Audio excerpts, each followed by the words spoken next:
الرجيم بسم الله الرحمن الرحيم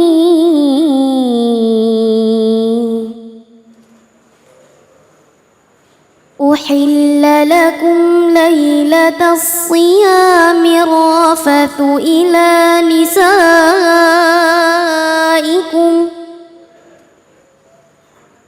هن لباس لكم وأنتم لباس لهن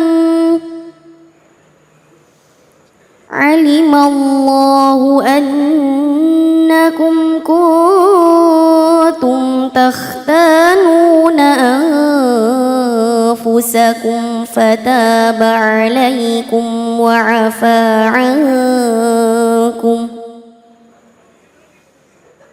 فالآن باشروهن وابتغوا ما كتب الله لكم وكلوا واشربوا حتى يتبين لكم الخيط الأبيض من الخيط الأسود من الفجر ثم أتموا الصيام إلى الليل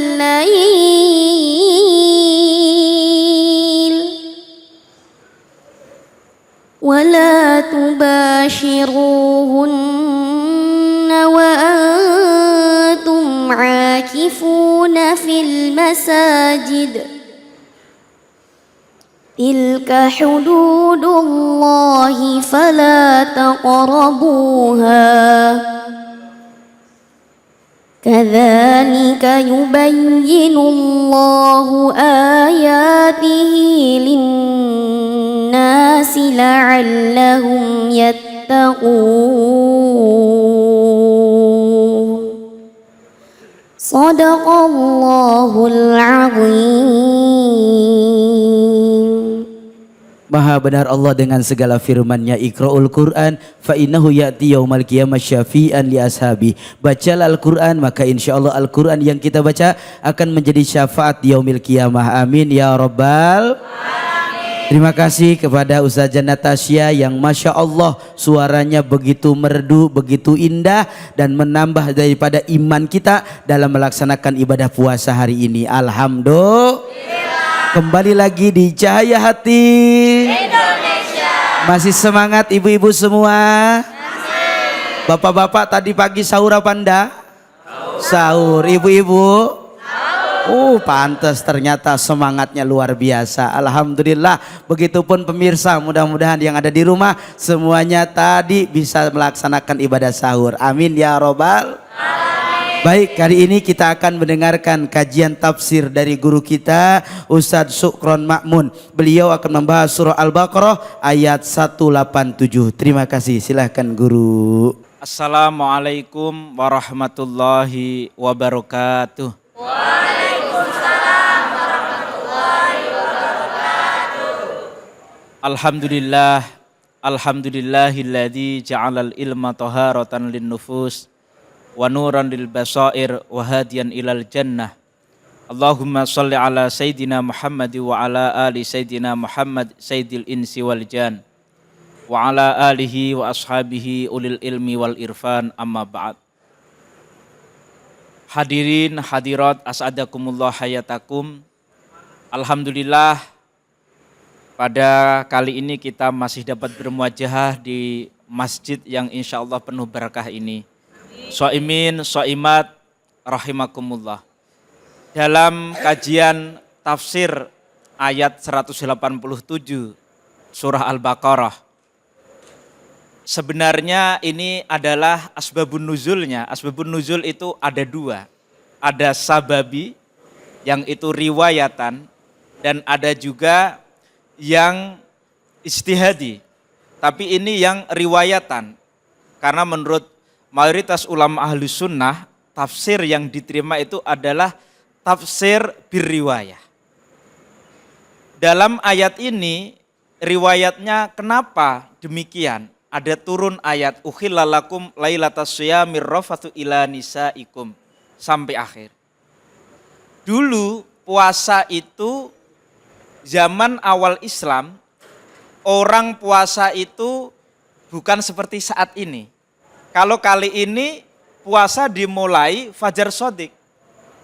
Kalau zaman dulu orang misalkan boleh makan itu sampai sholat isya. Setelah sholat isya itu sudah nggak boleh makan lagi. Kalaupun lupa berbuka, kok dia udah tidur, dia tetap. Karena batas mulai puasa yang baru itu adalah sholat isya. Dulu ada sahabat namanya Qais bin Syarmah al-Ansari. Dan juga ada sahabat Ka'ab. Dia dulu itu lupa makan. Lupa makan. Karena lupa makan, ketiduran, besok siangnya dia ke kebun kurma.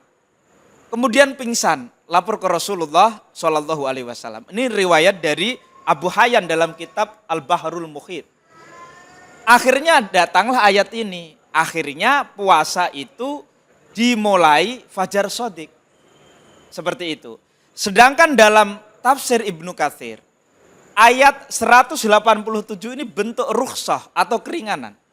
Karena banyak sekali sahabat ketika batas waktu puasa itu adalah isya atau ketika tidur, banyak sahabat yang melanggar karena nggak kuat. Apalagi soal mencampuri istrinya. Banyak yang melanggar termasuk Sayyidina Umar bin Khattab. Termasuk sahabat namanya sahabat Ammar bin Yasir. Nggak kuat. Jadi kalau makan minum mungkin kuat. Tapi menggauli istri banyak yang gugur. Lah akhirnya ayat ini itu bentuk keringanan dari Allah. Karena ini dianggap sebagai sesuatu yang beban yang berat bagi umat Islam. Sementara agama ini diturunkan untuk manusia. Seperti itu. Sedangkan dalam tafsir Maroh Labid karya Syekh Nawawi Al-Bantani Al-Jawi. Ya, Al-Jawi ini sebenarnya Indonesia. Kalau orang Arab Saudi taunya Indonesia itu Al-Jawi zaman dulu. Itu dikatakan bahwa Sayyidina Ali bin Abi Thalib, Ammar bin Yasir karena sering melanggar itu. Maka disebut itu kan alimallahu annakum kuntum tahtanuna anfusakum. Memang kita rata-rata nggak kuat, makanya itu dipermudah. Kemudian ada juga sahabat namanya Syarmah bin Malik, juga sama melanggar. Akhirnya puasa itu batasnya fajar shodiq. Nah Rasulullah SAW dulu punya muadzin dua, sahabat Bilal dan sahabat Abdullah bin Umi Maktum. Sahabat Bilal ini kalau adzan artinya kita boleh makan. Silahkan kamu makan. Ini riwayatnya hadis dari termasuk hadis muttafaqun alaih. Artinya Imam Bukhari dan Muslim sepakat. Ini kuat sekali. Kalau Abdullah bin Umi Maktum itu adzan artinya sudah fajar shodiq. Maka gitu alimallahu annakum kuntum tahtanuna anfusakum fataba alaikum wa afa ankum. Fal ana bashiruhunna wabtagu ma kataballahu lakum wa kulu washrabu hatta yatabayyana lakumul khaitul abyadu minal khaitil aswadi minal fajr. Tsumma atimmus syiyama ilal lail. Ada juga yang belum saya sampaikan, Bapak Ibu, ini penting. Dulu sahabat ketika iktikaf itu kadang pulang ke Sayyidina Ali itu, pulang menggaulin istrinya, kemudian mandi wajib balik ke masjid. Setelah turun ayat ini nggak boleh. Kalau memang niat iktikaf, ya iktikaf. Biasanya Ramadan terakhir.